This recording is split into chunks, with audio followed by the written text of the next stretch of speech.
Next morning, Kyle acted normal, smiling, making breakfast, even offering her an extra pancake. Emily sat across from him, silent, trying to understand how he could just move on. Her parents didn't notice her shaken hands or her red eyes. They said grace as usual and thanked God for family. Emily nodded quietly, trying not to throw up. Her world had cracked open, and nobody even noticed. She wanted to scream, to tell them what he had done. But when she looked at her father's stern face and her mother's blind devotion, she realized they wouldn't believe her even if she did. In the days that followed, Emily tried to act like nothing had happened. She cleaned, she studied, she prayed. But every time Kyle passed her in the hallway, her chest tightened. He acted like they shared some special secret, occasionally flashing a knowing smile that made her stomach churn. At night, she locked her door, even though she knew the lock could be picked easily. The worst part wasn't the fear, it was the isolation. There was no one to talk to, no teacher,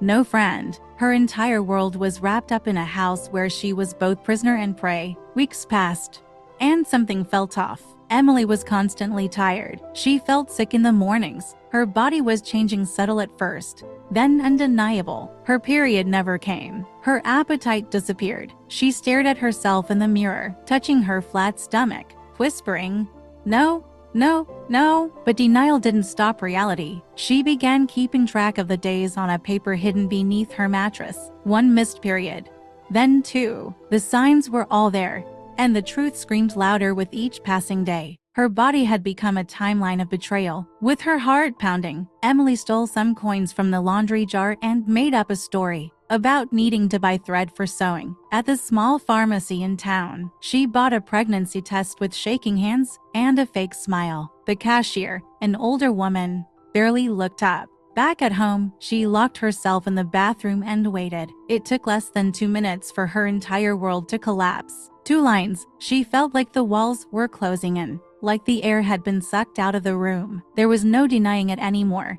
She was pregnant. She waited until their parents were asleep, and then stood outside Kyle's room, her hand hovering just above the doorknob. When she finally entered, he was lying in bed, scrolling through his phone like nothing mattered. She told him, her voice barely above a whisper, her eyes burning, "I'm pregnant." He didn't look shocked. He didn't even sit up. Instead, he sighed and muttered, "We'll say it was the dog." Emily blinked.